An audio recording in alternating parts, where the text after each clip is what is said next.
आज हम Thomas Kilmann conflict mode instruction के ग्राफ के मदद से जानेंगे कि अपने लाइफ में अलग अलग टाइप के कॉन्फ्लिक्ट को किस तरह से रिजॉल्व करना चाहिए।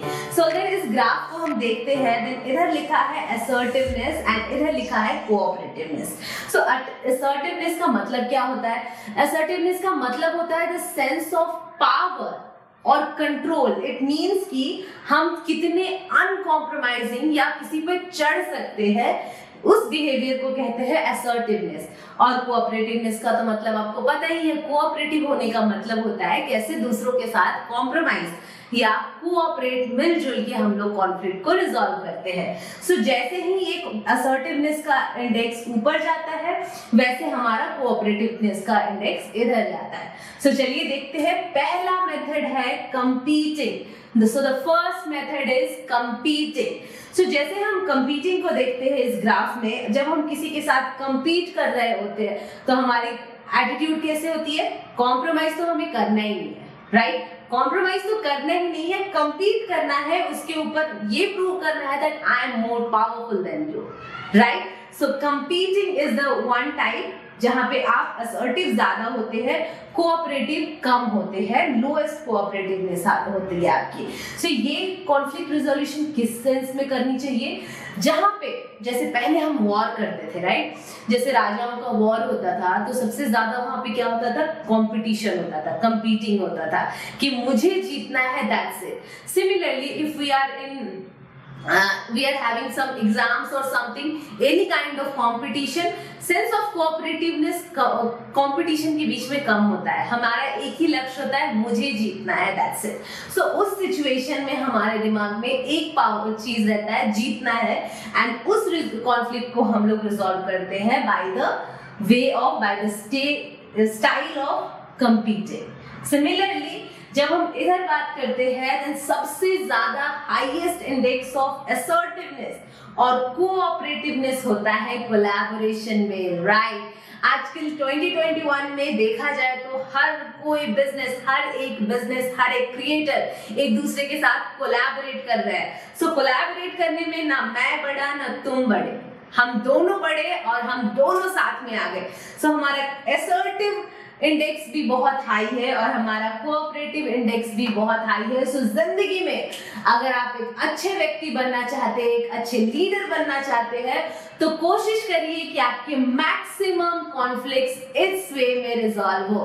ना मैं बड़ा ना आप बड़े, हम दोनों बड़े और दोनों बड़े लोग मिलके कुछ बहुत अच्छा काम करेंगे, right? Having this attitude, the collaborating attitude of conflict resolution is the best thing you can have in your life. चलिए दूसरा देखते हैं। ये है कॉम्प्रोमाइजिंग। यस, कॉम्प्रोमाइजिंग में हम दोनों नॉर्मल होता है। देखिए चलिए, सबसे मिडिल में है कॉम्प्रोमाइजिंग और जिंदगी में सबसे ज्यादा हम यही करते हैं, कॉम्प्रोमाइजेस करते हैं। असर्टिवनेस भी चाहिए, भी नहीं भी चाहिए, दिल में कहीं एक चीज तो रहता है। असर्टिवनेस का लेवल हमारा मीडियम रहता है। सिमिलरली कोऑपरेटिवनेस का लेवल भी हमारा मीडियम रहता है जब हम कॉम्प्रोमाइज कर रहे होते हैं। क्योंकि कॉम्प्रोमाइज करने का मतलब ये नहीं कि हम पूरा छोड़ देते हैं, मन भी कहीं ना कहीं रहता है, हम खुश नहीं रहते कि yes I am 100% being compromise, like being cooperative और समथिंग, राइट? कॉम्प्रोमाइज क्या होता है? हमारा सबसे ज्यादा होता है जो कि हम कॉम्प्रोमाइज हम किसके लिए करते हैं अपनी जिंदगी में? जब हमारे लव्ड वंस के से रिलेटेड कोई ऐसे डिसीजन लेना हो जिसमें कॉन्फ्लिक्ट हो रहा है, जो हमारे पसंद का नहीं है, तो सबसे ज्यादा हम इस्तेमाल करते हैं कॉम्प्रोमाइजिंग स्टाइल, राइट? रिश्तों में कॉम्प्रोमाइज सबसे ज्यादा होता है। चलिए आगे बढ़ते हैं। अवॉइडिंग, लोग कहते हैं avoiding is the worst way, but मुझे ऐसा नहीं लगता है। हर एक स्टाइल, हर एक मेथड का अपना एग्जाम्पल है, अपना इंपॉर्टेंस है, जो कि मैं अभी बताऊंगी। अवॉइड जब हम किसी सिनेरियो को करते हैं, जब किसी कॉन्फ्लिक्ट को हम बिल्कुल अवॉइड करते हैं, तो हमारा असर्टिवनेस या पावरफुलनेस का भी इंडेक्स लो रहता है और हम सबसे ज्यादा कोऑपरेटिव रहते हैं। हम दिमाग ही नहीं लगाते, कुछ नहीं लगाते, वी जस्ट लीव इट, ठीक है? और कैसे सिचुएशन में अवॉइड करना जरूरी है? जिस मुद्दे पे आपको अपनी एनर्जी स्पेंड ही नहीं करनी है, जिस मुद्दे में या जिस डिबेट में पढ़ने से आपको फायदा या नुकसान होना ही नहीं है, अगर इस टाइप की सिचुएशन में आप कॉन्फ्लिक्ट में पड़ते हैं, then the best way to save your time energy to keep your mind calm is the way of avoiding. और सबसे बड़ा इंपॉर्टेंट रूल है, सबसे बड़ा इंपॉर्टेंट कैरेक्टरिस्टिक होता है मेंटली काम लोगों का कि उन्हें अवॉइड करना आता है।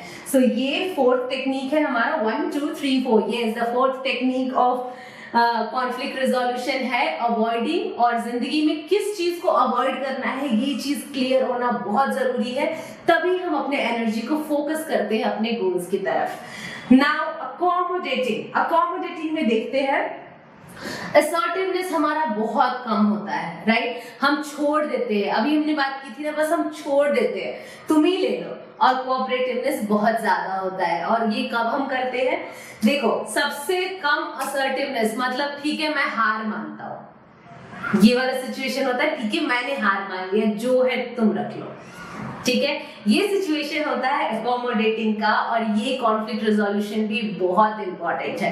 काफी बार कैसा होता है, when we are having conflict with the people we really love or sometimes we are having conflicts of thought with our clients, then ऐसे situation में क्या होता है कि accommodate करना भी जरूरी होता है। उस ईगो रखने से आपको कोई फायदा नहीं होता है, खुद को सही प्रूव करने से आपका कोई फायदा नहीं होने वाला है। जो क्लाइंट एक मेथड चाहता है उसको ये रिक्वायरमेंट है, if the client really wants that then आप छोड़ दो उसे, ठीक है आप ये चाहते हो, लेट मी डू इट। हमने बात किया था पहले भी इस चीज के बारे में। So having this attitude is also going to help you.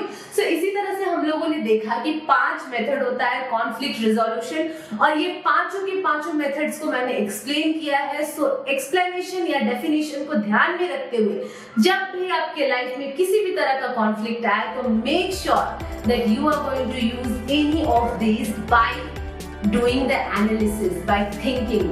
क्योंकि मैंने हमेशा कहा है लीडर्स कभी रिएक्ट नहीं करते, लीडर्स सुनते हैं, देखते हैं, एनालाइज करते हैं और उसी हिसाब से रिस्पॉन्ड करते हैं। So all the very very best to all my viewers for being a great leader.